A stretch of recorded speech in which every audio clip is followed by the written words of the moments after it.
당신은 지금 이 순간에도 무언가를 피하고 있을지도 모른다. 아침에 일어나서 체중계를 피해 걷는다거나, 은행 앱의 알림을 보지 않으려 한다거나, 엄마의 전화를 받지 않는다거나. 우리는 매일 수십 번씩 불편한 것들로부터 눈을 돌린다. 그런데 여기 놀라운 사실이 하나 있다. 우리가 그렇게 피하려고 애쓰는 그 불편함 속에 우리가 그토록 찾아 헤매던 평화가 숨어 있다는 것이다. 이상하게 들리는가? 불편함 속의 평화라니. 마치 어둠 속에서 빛을 찾는다거나 고통 속에서 기쁨을 발견한다는 말처럼 모순적으로 들릴 것이다. 하지만 이것은 단순한 역설이 아니다. 이것은 수많은 사람들이 경험한 진짜 변화의 이야기다. 서울의 한 회사원 민수 씨는 3년 동안 자신의 건강검진 결과를 확인하지 않았다. 봉투는 책상 서랍 깊숙이 쌓여 있었다. 혈압이 높다는 건 알고 있었다. 술을 자주 마신다는 것도, 운동을 안 한다는 것도 알고 있었다. 하지만 정확한 수치를, 의사의 진단을 그는 보고 싶지 않았다. 왜냐하면 보는 순간 뭔가를 바꿔야 한다는 걸 알기 때문이다. 그리고 변화는 불편하다. 그런데 어느 날 친구의 갑작스러운 심근경색 소식을 듣고 난 뒤 민수 씨는 그 봉투들을 꺼냈다. 손이 떨렸다. 하지만 봉투를 뜯고 결과를 보고 병원에 예약을 잡았다. 그 순간 그가 느낀 건 두려움이 아니었다. 놀랍게도 그것은 안도감이었다. 3년 동안 그를 짓눌렀던 무게가 사라지는 느낌이었다. 피하는 데 쓰던 에너지가 얼마나 컸는지 그제서야 깨달았다. 우리의 뇌는 참 이상하게 작동한다. 심리학자들은 이것을 인지부조화라고 부른다. 우리가 믿고 싶은 것과 현실이 다를 때 우리 뇌는 엄청난 스트레스를 받는다. 그래서 뇌는 둘 중 하나를 선택한다. 현실을 받아들이거나 현실을 부정하거나. 대부분의 경우 우리는 부정을 선택한다. 왜냐하면 그게 더 쉬워 보이기 때문이다. 하지만 여기 함정이 있다. 부정은 순간적으로는 쉽지만 장기적으로는 엄청나게 어렵다. 마치 눈덩이를 언덕 아래로 굴리지 않고 계속 붙잡고 있는 것과 같다. 시간이 지날수록 눈덩이는 더 무거워지고 우리 팔은 더 아파진다. 하지만 우리는 놓으면 안 된다고, 굴러가면 큰일 난다고 생각한다. 대한민국 사회를 봐라. 우리는 집단적으로 얼마나 많은 것들을 부정하고 있는가. 부동산 문제를 봐라. 누구나 지금의 집값이 정상이 아니라는 걸 안다. 청년들이 평생 빚을 지고 살아야 한다는 게 옳지 않다는 것도 안다. 하지만 이미 집을 산 사람들은 이 진실을 받아들이기 어렵다. 왜냐하면 그 순간 자신의 선택, 자신의 투자, 자신의 미래가 의문에 붙여지기 때문이다. 회사 문화는 어떤가? 야근이 생산성을 높이지 않는다는 연구 결과는 수없이 많다. 장시간 노동이 오히려 효율을 떨어뜨린다는 건 이제 상식이다. 하지만 여전히 많은 직장인들은 밤 10시까지 사무실에 앉아 있다. 왜? 진짜 할 일이 많아서가 아니라 먼저 가면 안 될 것 같아서다. 이 불편한 진실을 인정하는 순간 우리는 지난 10년의 야근이 무의미했다는 걸 받아들여야 한다. 인간관계도 마찬가지다. 한 대학생은 5년 동안 사귀던 남자친구와의 관계에서 뭔가 잘못됐다는 걸 2년 전부터 알고 있었다. 대화가 통하지 않았다. 가치관이 달랐다. 미래를 그릴 수 없었다. 하지만 그녀는 이 진실을 피했다. 왜냐하면 인정하는 순간 헤어져야 한다는 걸 알기 때문이다. 그리고 헤어짐은 아프다. 그래서 그녀는 2년을 더 버텼다. 행복하지 않은 시간을 2년이나 더. 이런 이야기들의 공통점이 뭘까? 바로 우리가 진실을 피하는 데 쓰는 에너지가 진실을 받아들이는데 필요한 에너지보다 훨씬 크다는 것이다. 심리학자들의 연구에 따르면 회피는 우리의 정신적 에너지를 끊임없이 소모시킨다. 마치 백그라운드에서 계속 돌아가는 앱처럼 우리가 의식하지 못하는 사이에 배터리를 닳게 한다. 한 연구에서 참가자들에게 거짓말을 하게 했다. 그저 작은 거짓말이었다. 그리고 그들의 스트레스 수치를 측정했다. 놀랍게도 거짓말을 유지하는 것만으로도 참가자들의 스트레스 호르몬인 코르티솔 수치가 크게 올라갔다. 심지어 그들이 그 거짓말에 대해 의식적으로 생각하지 않을 때도 마찬가지였다. 우리 뇌는 무의식적으로 끊임없이 그 거짓을 유지하기 위해 일하고 있었던 것이다. 이제 이것을 우리 삶에 적용해보자. 당신이 피하고 있는 불편한 진실이 하나만 있을까? 아니, 아마 10개쯤 될 것이다. 건강, 재정, 인간관계, 커리어, 가족, 친구. 각각의 영역에서 우리는 하나씩 불편한 진실을 안고 살아간다. 그리고 그 각각이 백그라운드에서 우리의 에너지를 소모시킨다. 우리는 왜 이렇게 피곤한지 모른다. 왜 아침에 일어나기 힘든지, 왜 의욕이 생기지 않는지. 하지만 이유는 간단하다. 우리 뇌의 80%가 진실을 피하는 데 쓰이고 있기 때문이다. 그렇다면 해결책은 뭘까? 놀랍게도 그것은 직면이다. 우리가 그토록 피하려 했던 바로 그것. 불편한 진실과 마주하는 것. 여기서 흥미로운 현상이 나타난다. 사람들은 진실과 마주하는 순간이 가장 고통스러울 거라고 생각한다. 마치 밴드를 떼는 것처럼, 이를 뽑는 것처럼 엄청나게 아플 거라고 상상한다. 하지만 실제로는 정반대다. 진실과 마주하는 순간, 사람들이 느끼는 가장 큰 감정은 고통이 아니라 해방감이다. 정신과 의사들은 이것을 매일 목격한다. 우울증으로 오랫동안 고생하던 환자가 상담실에 와서 처음으로 자신의 어린 시절 트라우마를 이야기하는 순간, 의사들이 기대하는 건 눈물이고 실제로 눈물이 나오기도 한다. 하지만 그 눈물 뒤에 오는 건 미소다. 환자들은 말한다. 이상하게 후련하다고. 마치 가슴에 있던 돌덩이가 사라진 것 같다고. 왜 이런 일이 일어나는 걸까? 신경과학은 이에 대한 흥미로운 설명을 제시한다. 우리가 뭔가를 회피할 때 뇌의 편도체라는 부분이 활성화된다. 편도체는 공포와 불안을 관장하는 곳이다. 그런데 우리가 그 대상과 직면할 때는 전전두엽 피질이 활성화된다. 이곳은 이성과 판단을 관장한다. 다시 말해, 회피는 우리를 공포 모드에 가두지만 직면은 우리를 사고 모드로 이동시킨다. 한 남자의 이야기를 들어보자. 그는 40대 중반의 회사원이었다. 15년을 다닌 회사였다. 하지만 지난 5년간 그는 출근길마다 구역질이 났다. 일요일 저녁만 되면 우울해졌다. 그는 이 일이 자신에게 맞지 않는다는 걸 알고 있었다. 하지만 인정할 수 없었다. 15년이라는 시간이, 과장이라는 직책이, 그리고 무엇보다 가족을 먹여 살려야 한다는 책임감이 그를 붙잡았다. 그러던 어느 날, 회사에서 구조조정 소식이 들려왔다. 그는 밤새 잠을 이루지 못했다. 잘릴까봐 두려워서가 아니었다. 이상하게도 그는 자신이 잘리기를 바라고 있었다. 그 순간 그는 깨달았다. 자신은 5년 동안 떠나고 싶었지만 스스로 그 결정을 내릴 용기가 없었던 것이다. 다행히, 혹은 불행히, 그는 잘리지 않았다. 하지만 그날 밤의 깨달음은 그를 변화시켰다. 그는 아내에게 말했다. 이 일을 그만두고 싶다고. 15년을 바친 이 일이 자신을 행복하게 만들지 못한다고. 아내의 반응은 뜻밖이었다. 나도 알고 있었어. 당신이 힘들어한다는 거? 근데 당신이 말하기를 기다렸어. 그는 6개월 뒤 회사를 나왔다. 그리고 작은 카페를 열었다. 수입은 줄었다. 직책도 없어졌다. 하지만 그는 15년 만에 처음으로 일요일 저녁을 즐길 수 있게 되었다. 그가 말했다. 진작 인정할 걸. 이 불편한 진실을. 5년을 낭비하지 않았을 텐데. 이것이 바로 불편한 진실의 역설이다. 우리는 그것이 우리를 파괴할까봐 두려워한다. 하지만 실제로 우리를 파괴하는 건 진실이 아니라 부정이다. 진실은 처음엔 아프지만 결국 우리를 자유롭게 한다. 부정은 처음엔 편하지만 결국 우리를 감옥에 가둔다. 젊은 여성 한 명의 이야기도 들어보자. 그녀는 명문대를 나온 똑똑한 사람이었다. 부모님은 의사가 되기를 원했고 그녀는 의대에 들어갔다. 하지만 본과 2학년이 되었을 때 그녀는 매일 아침 울었다. 해부학 시간만 되면 공황 발작이 왔다. 그녀는 피를 보는 게, 사람의 내장을 보는 게 도저히 견딜 수 없었다. 하지만 그녀는 이 진실을 3년 동안 숨겼다. 왜냐하면 인정하는 순간 의대를 그만둬야 한다는 걸 알기 때문이다. 그리고 그건 부모님을 실망시키는 일이다. 결국 그녀는 심각한 우울증으로 휴학을 했다. 정신과 상담을 받으면서 그녀는 처음으로 이 진실을 입 밖에 냈다. 나는 의사가 되고 싶지 않다. 나는 피를 못 본다. 나는 이 길이 맞지 않는다. 말하는 순간 그녀는 엉엉 울었다. 하지만 그 눈물은 슬픔의 눈물이 아니었다. 그것은 3년 동안 짓눌려 있던 무게가 마침내 벗겨지는 안도의 눈물이었다. 그녀는 의대를 그만뒀다. 부모님은 실망했다. 친척들은 수군거렸다. 하지만 그녀는 자신이 진짜 좋아하는 것, 글쓰기를 시작했다. 지금 그녀는 성공한 작가다. 그녀가 말했다. 그때 인정하지 않았다면 나는 지금쯤 불행한 의사가 되어 있거나 아니면 이 세상에 없었을 것이다. 이 이야기들에서 우리는 패턴을 발견할 수 있다. 불편한 진실을 인정하는 순간은 고통스럽다. 하지만 그것은 짧은 고통이다. 반면 진실을 부정하며 사는 것은 만성적인 고통이다. 전자는 예리한 칼로 한 번에 자르는 것이고 후자는 무딘 칼로 매일 조금씩 베이는 것이다. 심리학자 칼 융은 이렇게 말했다. 의식하지 않는 것은 운명이 된다.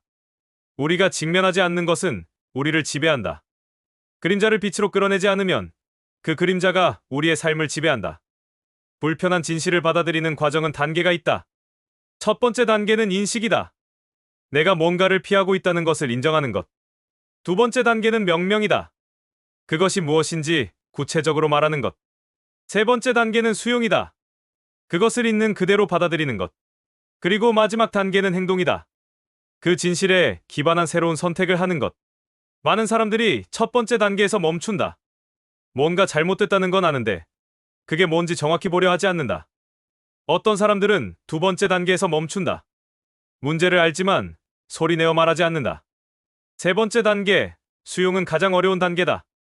왜냐하면 여기서 우리는 변화를 받아들여야 하기 때문이다. 하지만 이 모든 단계를 거치고 나면 마지막 단계인 행동은 놀랍게도 쉬워진다. 진실을 완전히 받아들이고 나면 무엇을 해야 하는지는 명확해진다. 마치 안개가 걷히면 길이 보이는 것처럼. 한 중년 남성의 이야기를 더 들어보자. 그는 20년 넘게 술을 마셔왔다.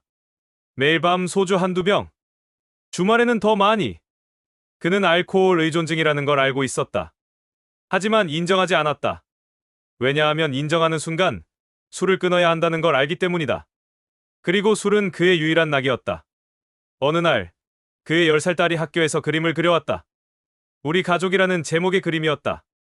거기엔 엄마와 딸, 그리고 소파에 누워있는 아빠가 있었다. 아빠 옆에는 소주병이 그려져 있었다. 그는 그 그림을 보는 순간 무너졌다. 딸의 눈에 비친 자신의 모습. 그것은 아빠가 아니라 술병과 함께 있는 사람이었다. 그날 그는 술을 끊기로 결심했다. 쉽지 않았다. 금단 증상이 왔고 몸이 떨렸고 잠을 잘 수 없었다. 하지만 놀라운 일이 일어났다. 술을 끊고 3주가 지났을 때 그는 지난 20년 중 가장 편안한 잠을 잤다. 한 달이 지났을 때 그는 딸과 처음으로 제대로 된 대화를 나눴다. 6개월이 지났을 때 그는 거울을 보며 처음으로 자신이 자랑스러웠다. 그가 말했다. 20년 동안 나는 술이 나를 편하게 해준다고 믿었다. 하지만 실제로는 술이 나를 가장 불편하게 만들고 있었다. 진실을 인정하고 술을 끊었을 때 비로소 진짜 편안함이 뭔지 알게 됐다. 이것이 불편한 진실의 또 다른 역설이다. 우리는 현실을 부정함으로써 편안함을 얻으려 한다. 하지만 실제로는 그 부정이 우리를 가장 불편하게 만든다. 진정한 편안함은 수용에서 온다. 불편한 진실을 받아들인 사람들에게는 공통점이 있다. 그들은 모두 어느 순간 깨달았다. 진실을 피하는 데 드는 에너지가 진실을 마주하는 데 드는 에너지보다 훨씬 크다는 것을. 회피는 순간적으로는 쉬워 보이지만 장기적으로는 우리를 지치게 만든다. 신경과학자들은 이것을 뇌 스캔으로 확인했다. 우리가 뭔가를 회피할 때 뇌의 편도체가 계속 활성화된다. 편도체는 공포와 불안을 담당하는 부분이다. 즉, 회피하는 동안 우리 뇌는 계속 경보 상태에 있다. 마치 사이렌이 계속 울리는 것처럼. 하지만 진실을 직면하면 전전두엽 피질이 활성화된다. 이 부분은 이성과 문제 해결을 담당한다. 경보에서 해결 모드로 전환되는 것이다. 한 여성의 이야기를 들어보자. 그녀는 35살의 변호사였다. 성공한 커리어, 좋은 연봉, 남들이 부러워하는 삶? 하지만 그녀는 매일 아침 출근길에 눈물을 흘렸다. 화장실에 숨어서. 아무도 모르게. 그녀는 법을 싫어했다. 아니, 처음부터 싫어한 건 아니었다. 하지만 어느 순간부터 이 일이 자신과 맞지 않는다는 걸 느꼈다. 끊임없는 경쟁, 사람들과의 다툼, 도덕적으로 회색지대에 있는 결정들. 그녀의 가치관과 맞지 않았다. 하지만 그녀는 이 진실을 인정할 수 없었다. 10년을 투자한 커리어를, 그렇게 쌓아온 명성을 포기한다는 것은 상상할 수 없었다. 그러다 어느 날 그녀는 병원 응급실에 실려갔다. 과호흡으로. 공황 발작이었다. 의사는 말했다. 심한 스트레스가 원인이라고. 약을 처방받고 휴가를 받고 그녀는 처음으로 멈췄다. 10년 만에. 그리고 그 고요함 속에서 그녀는 더 이상 피할 수 없었다. 이 삶은 나를 죽이고 있다. 그녀는 법률사무소를 그만뒀다. 그리고 NGO에 들어갔다. 인권 변호사로. 연봉은 반토막이 났다. 동료들은 이해하지 못했다. 하지만 그녀는 처음으로 일요일 밤을 즐길 수 있게 됐다. 아침에 눈물 대신 미소로 일어날 수 있게 됐다. 그녀는 말했다. 나는 10년을 낭비한 게 아니라 10년을 투자해서 진짜 내가 원하는 게 뭔지 알게 됐다. 불편한 진실을 받아들이는 과정에는 단계가 있다. 심리학자들은 이것을 변화의 단계라고 부른다. 첫 번째는 전숙고 단계다. 문제가 있다는 것조차 인식하지 못하는 단계. 두 번째는 숙고 단계. 문제를 인식하지만 아직 행동하지 않는 단계. 세 번째는 준비 단계. 변화할 준비가 된 단계.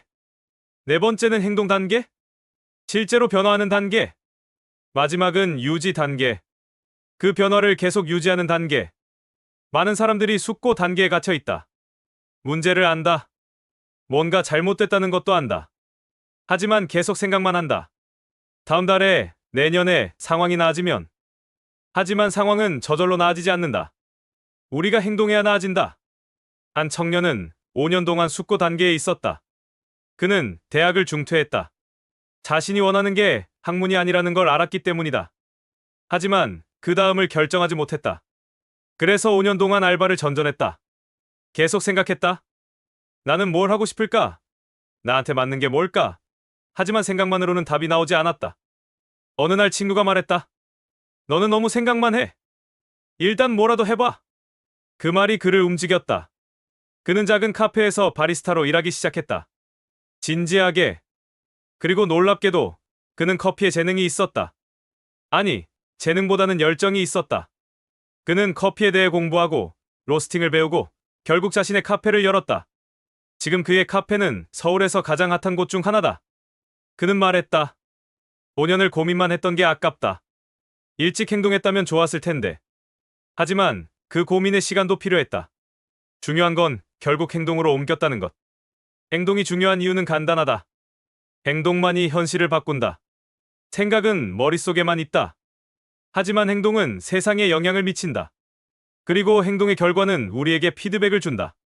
이게 맞는지 틀리는지, 더 해야 하는지, 방향을 바꿔야 하는지, 불편한 진실을 받아들이는 것도 마찬가지다.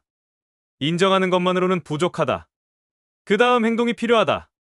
진실을 알았으니 이제 뭘 할 건가? 한 중년 남성은 자신의 결혼 생활이 끝났다는 걸 알았다. 5년 동안 알고 있었다. 아내와의 대화는 사라졌고 친밀감도 없었고 그들은 그저 한 집에 사는 남남이었다. 하지만 그는 행동하지 않았다. 왜냐하면 행동하면 진짜 끝이기 때문이다. 그래서 그는 그 어정쩡한 상태를 유지했다. 결혼도 아니고 독신도 아닌. 그러다 딸이 대학에 갔다. 집을 떠났다. 그리고 집에는 그와 아내만 남았다. 더 이상 아이 때문에 참아야 할 이유도 없었다. 그는 아내에게 말했다. 이혼하자. 아내는 놀라지 않았다. 오히려 안도하는 것 같았다. 나도 그렇게 생각했어. 이혼 절차는 순조로웠다. 다툴 것도 없었다. 재산을 나누고 서류에 도장을 찍고 끝났다. 그날 밤 그는 혼자 소주를 마셨다. 슬픔 때문이 아니었다. 해방감 때문이었다.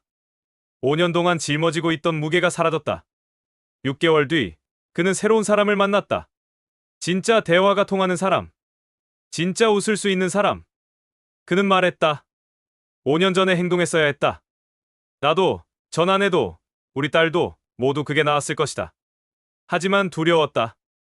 행동이. 두려움은 우리가 불편한 진실을 받아들이지 못하는 가장 큰 이유다. 변화가 두렵다. 미지의 것이 두렵다. 실패가 두렵다. 후회가 두렵다. 그래서 우리는 알면서도 움직이지 않는다. 하지만 여기 흥미로운 연구 결과가 있다. 심리학자들이 70대 이상 노인들을 인터뷰했다. 인생에서 가장 후회되는 게 뭔가? 대부분의 답은 하지 않은 것들이었다. 한 일을 후회하는 사람도 있었다. 하지만 훨씬 더 많은 사람들이 하지 않은 것을 후회했다. 시도하지 않은 꿈, 말하지 않은 사랑, 떠나지 않은 여행, 바꾸지 않은 직업. 이것이 주는 교훈은 명확하다. 행동의 위험보다 행동하지 않는 것의 위험이 더 크다. 실패할 수도 있다. 하지만 시도하지 않으면 성공도 없다. 변화는 불확실하다. 하지만 변화 없는 삶은 정체다. 불편한 진실과 평화. 이 둘은 어떻게 연결되는가? 겉으로 보기에는 정반대다. 진실은 우리를 흔든다. 평화는 우리를 안정시킨다. 진실은 날카롭다. 평화는 부드럽다. 하지만 깊이 들어가면 이 둘은 하나다. 진정한 평화는 모든 것이 완벽할 때 오지 않는다. 왜냐하면 모든 것은 절대 완벽하지 않기 때문이다. 인생은 본질적으로 불완전하다. 사람들은 실수한다. 계획은 빗나간다. 예상치 못한 일이 일어난다. 만약 우리의 평화가 완벽함에 달려 있다면 우리는 절대 평화로울 수 없다. 진정한 평화는 수용에서 온다. 불완전함을 받아들일 때, 통제할 수 없는 것들이 있다는 걸 인정할 때, 인생이 내 계획대로 되지 않는다는 걸 받아들일 때, 그때 우리는 평화를 느낀다. 명상을 해본 사람들은 안다. 명상의 목표는 생각을 없애는 것이 아니다. 그것은 불가능하다. 명상의 목표는 생각을 있는 그대로 보는 것이다. 저항하지 않고, 판단하지 않고, 그저 관찰하는 것. 그리고 이 비저항의 상태에서 평화가 온다. 한 명상 수행자는 이렇게 말했다. 처음에는 명상할 때마다 좌절했다. 생각이 계속 떠올랐다. 나는 잘못하고 있다고 생각했다. 하지만 스승이 말했다. 생각이 오는 게 문제가 아니다. 생각과 싸우는 게 문제다. 나는 생각을 있는 그대로 두기 시작했다. 오면 오는 대로, 가면 가는 대로. 그러자 놀랍게도 마음이 고요해졌다. 이것을 우리 삶에 적용할 수 있다. 불편한 진실이 떠오를 때 우리는 보통 저항한다. 아니야, 이건 아니야, 이럴 리 없어. 하지만 이 저항이 고통을 만든다. 만약 우리가 저항을 멈춘다면, 그냥 본다면, 아, 이런 상황이구나. 아, 이런 감정이 있구나. 판단 없이, 싸움 없이.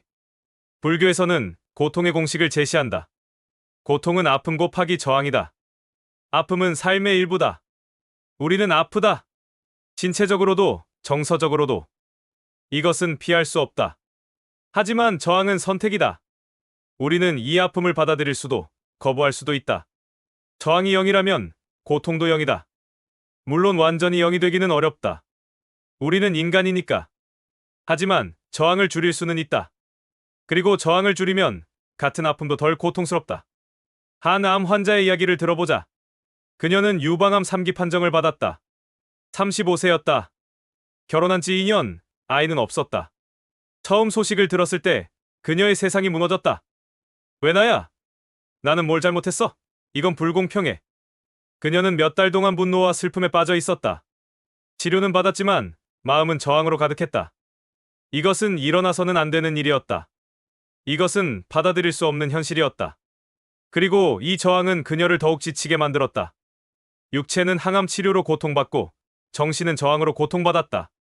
그러던 어느 날 병원에서 다른 암 환자를 만났다. 70대 할머니였다. 그 할머니는 놀랍게도 웃고 있었다. 그녀는 호기심에 물었다. 어떻게 그렇게 웃을 수 있으세요?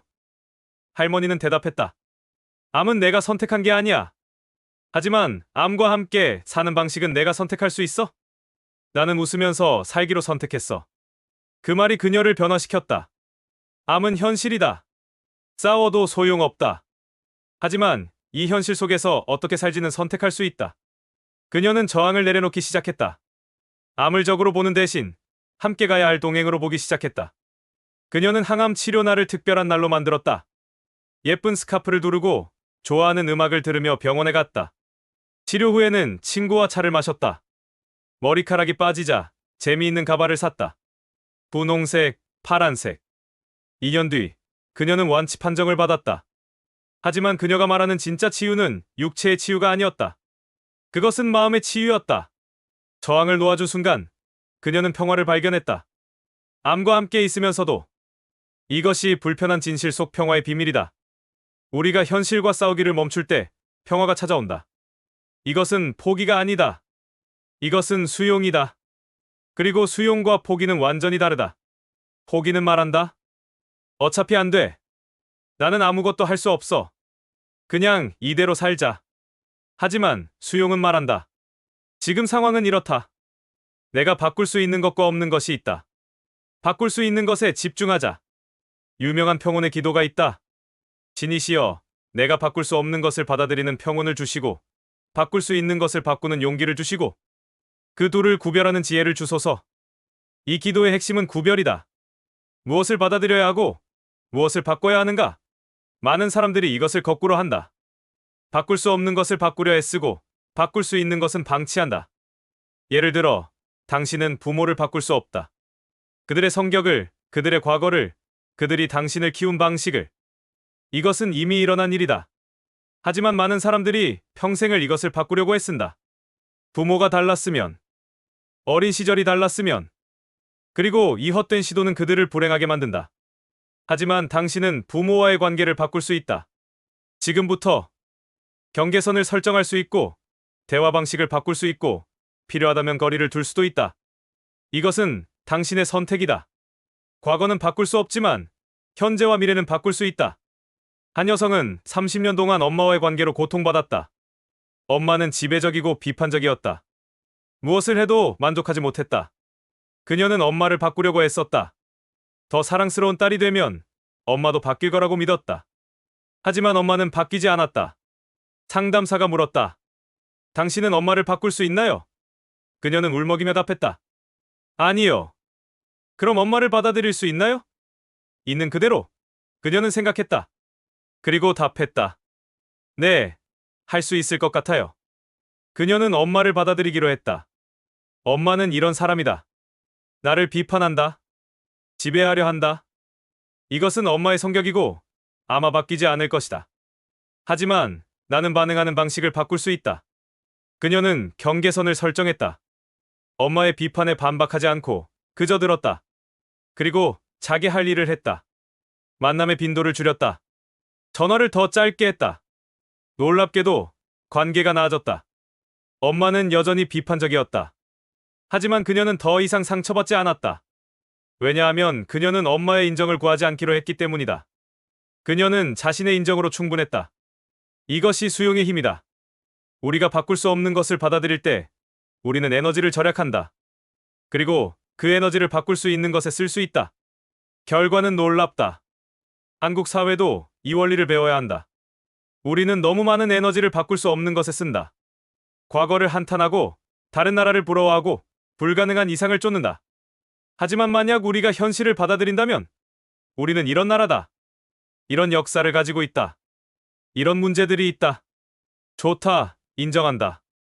그럼 이제 뭘 할 건가? 저출산 문제를 다시 보자. 우리는 출산율이 낮다는 현실을 받아들이지 못한다. 계속 높이려고만 한다. 돈을 주고 정책을 만들고. 하지만 만약 이것을 받아들인다면 우리는 앞으로 인구가 줄 것이다. 이것은 현실이다. 그렇다면 인구가 적은 사회를 어떻게 잘 운영할 것인가? 이민을 받아들일 것인가? 자동화를 촉진할 것인가? 도시를 재구성할 것인가? 이렇게 질문을 바꾸면 새로운 해결책이 보인다.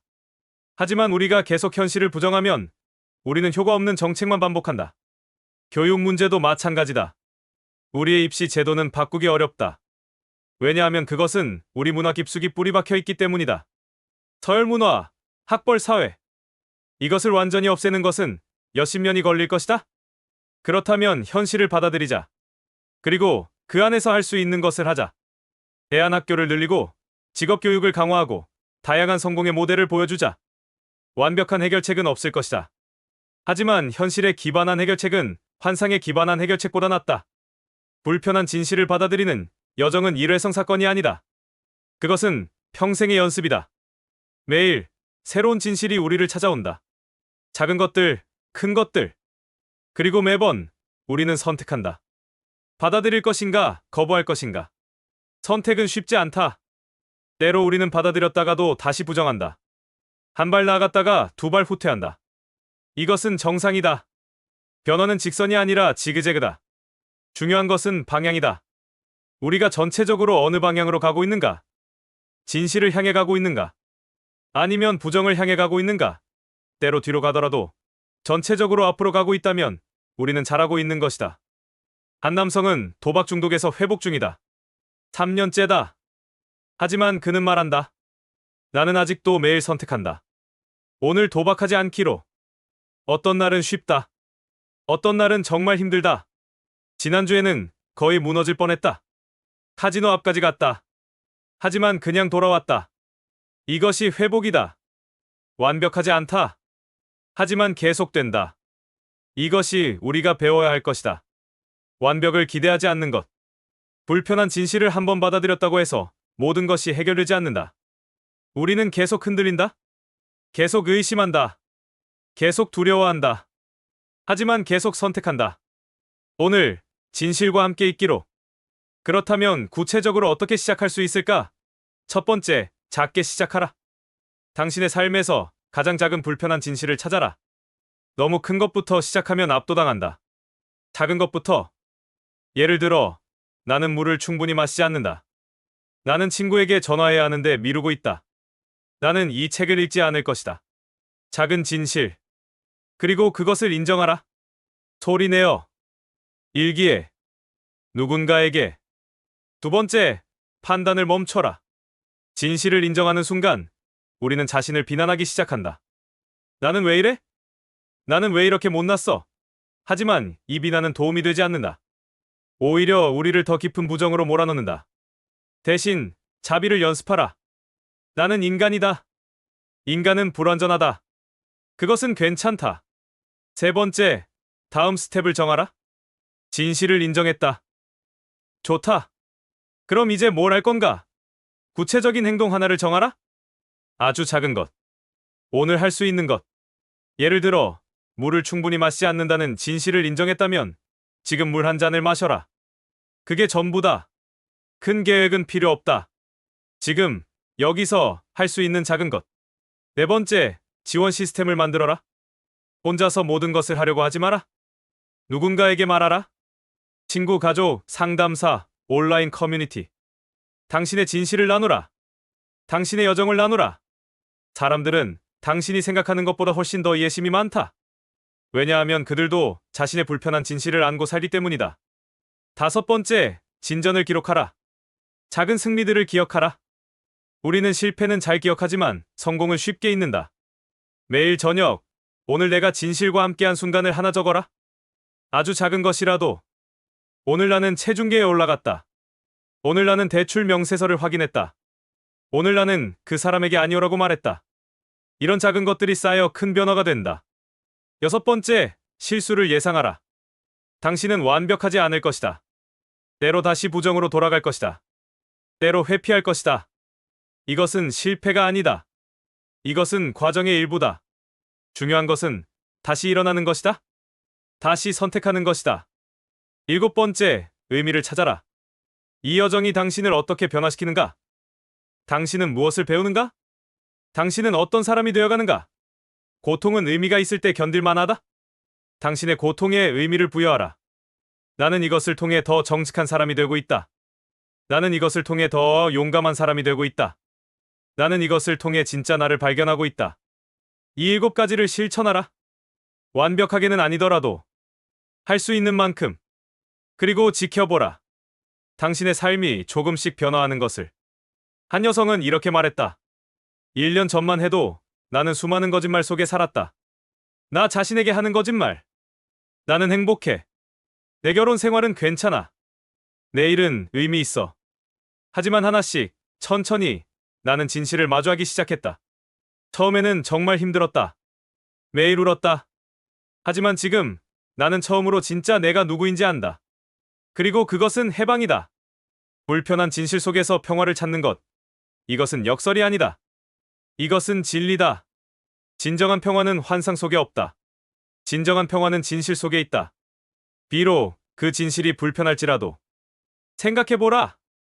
우리가 가장 편안함을 느끼는 순간은 언제인가? 누군가 앞에서 가면을 벗을 수 있을 때다. 진짜 모습을 보여줄 수 있을 때.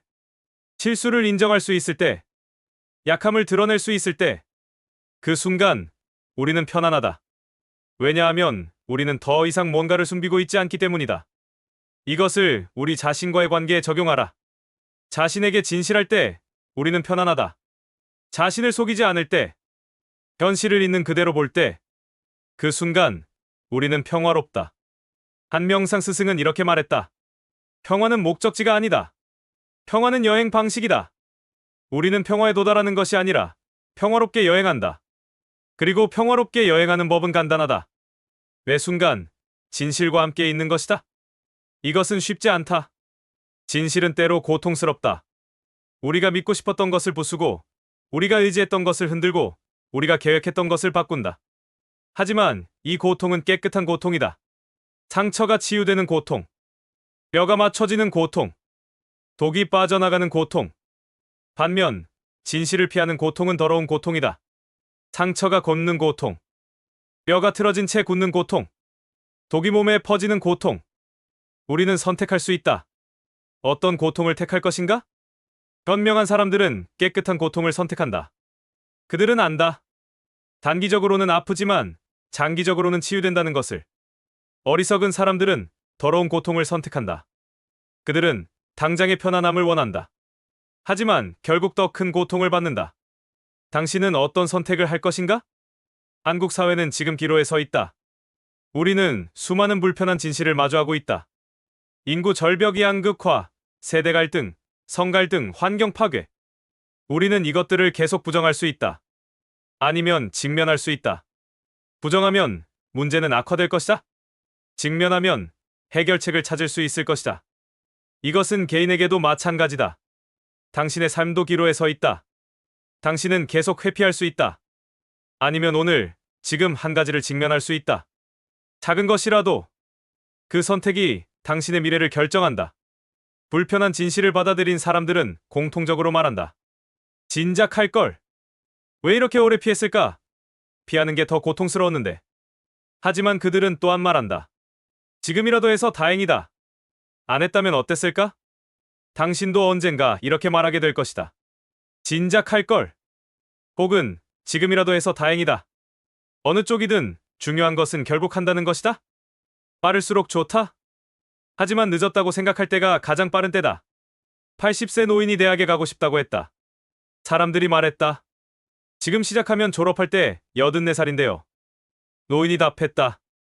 안 하면 84살 때 그냥 84살이지만 하면 84살에 대학을 졸업한 84살이 되겠죠. 나이는 중요하지 않다. 시작이 중요하다. 당신이 20대든 50대든 70대든 오늘 시작할 수 있다. 불편한 진실과 마주하기를. 그리고 그 속에서 평화를 발견하기를. 마지막으로 당신에게 묻고 싶다. 당신이 죽음을 앞두었다고 상상해보라. 병상에 누워있다. 그리고 되돌아본다. 당신의 인생을. 당신은 무엇을 후회할 것 같은가? 아마도 이것이 아닐까? 더 정직하지 못한 것. 더 용감하지 못한 것. 진실과 마주하지 못한 것. 진짜 나로 살지 못한 것. 사랑하는 사람들에게 진심을 말하지 못한 것. 하고 싶은 일을 하지 못한 것. 이제 다시 현재로 돌아와라. 당신은 아직 살아있다. 아직 시간이 있다. 아직 선택할 수 있다. 지금부터라도 정직하게, 용감하게, 진실과 함께 살 수 있다. 그 선택을 하는 순간, 당신은 발견할 것이다. 당신이 그토록 두려워했던 것이 실제로는 두렵지 않다는 것을.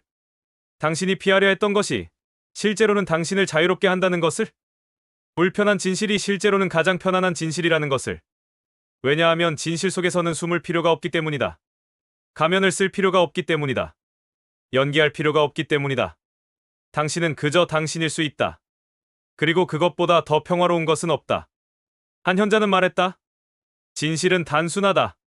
거짓말이 복잡하다. 우리가 진실을 말할 때 우리는 기억할 필요가 없다. 왜냐하면 그것은 사실이기 때문이다. 하지만 거짓말을 할 때 우리는 계속 기억해야 한다. 어떤 거짓말을 했는지, 누구에게 했는지, 어떻게 일관성을 유지할지. 자신에게 하는 거짓말도 마찬가지다. 우리가 진실을 부정할 때 우리는 계속 그 부정을 유지해야 한다. 에너지가 든다. 피곤하다. 하지만 진실을 받아들일 때 우리는 놓을 수 있다. 그 짐을, 그 부담을, 그 피곤함을. 그리고 놓는 순간 우리는 가벼워진다. 마치 오랫동안 무거운 배낭을 메고 있다가 내려놓는 것처럼. 처음에는 어깨가 이상하게 느껴진다. 너무 가벼워서. 하지만 곧 익숙해진다. 그리고 깨닫는다. 아, 이게 정상이구나. 이게 편안함이구나. 불편한 진실을 받아들이는 것은 바로 이 배낭을 내려놓는 것이다. 당신은 얼마나 오래 그것을 메고 있었는가? 5년, 10년, 20년, 어쩌면 평생. 이제 내려놓을 때가 되지 않았는가? 내려놓는 것이 두렵다면 이것을 기억하라. 당신이 메고 있는 것은 보호가 아니다. 그것은 짐이다. 그것이 당신을 지키는 것이 아니라 짓누르고 있다. 당신은 그것 없이도, 아니 그것 없이 더 잘 살 수 있다. 한 여행자가 사막을 건너고 있었다. 큰 가방을 메고. 너무 무거워서 걷기가 힘들었다. 어떤 사람이 물었다. 가방에 뭐가 들었나요? 여행자가 답했다. 돌들이요. 왜 돌을 가지고 다니시나요? 여행자가 답했다. 모르겠어요. 오래전에 주웠는데 이제 버릴 수가 없네요. 우리도 이 여행자처럼 산다. 쓸모없는 돌들을 메고 불편한 진실을 부정하는 것. 그것이 바로 이 돌들이다. 한때는 이유가 있었을지 모른다. 우리를 보호하기 위해. 하지만 이제는 그저 무거울 뿐이다. 오늘 당신은 한 개의 돌을 버릴 수 있다. 가장 작은 것, 가장 가벼운 것. 그리고 느껴보라. 조금 더 가벼워지는 것을. 내일 또 하나, 모레 또 하나. 언젠가 당신은 빈 가방만 메고 있을 것이다. 아니, 어쩌면 가방조차 필요 없을 것이다. 그때 당신은 날 수 있다. 자유롭게, 가볍게, 그리고 평화롭게. 불편한 진실 속 평화. 이것은 모순이 아니다. 이것은 삶의 가장 깊은 지혜다. 우리가 현실과 싸우기를 멈출 때 우리는 평화를 발견한다. 우리가 진실을 받아들일 때 우리는 자유를 얻는다. 우리가 있는 그대로를 볼 때 우리는 변화할 수 있다. 이 역설을 받아들이라. 그리고 살아보라. 진실과 함께. 하루하루. 순간순간. 완벽하지 않아도 괜찮다. 때로 넘어져도 괜찮다. 중요한 것은 방향이다. 당신이 진실을 향해 가고 있다는 것. 그리고 그 길 위에서 당신은 발견할 것이다. 당신이 찾던 것을. 평화를. 자유를. 온전함을. 그것은 언제나 거기 있었다. 당신이 피하려 했던 바로 그곳에. 불편한 진실의 중심에. 이제 당신 차례다. 오늘, 지금, 한 가지를 선택하라. 당신이 피하고 있는 것. 그리고 그것과 마주해보라. 5분만. 아니, 1분만. 그리고 느껴보라. 그 불편함 너머에 있는 것을. 그것이 당신의 평화다. 그것이 당신의 자유다. 그것이 당신의 진짜 삶이다. 그리고 그것은 당신을 기다리고 있다. 언제나.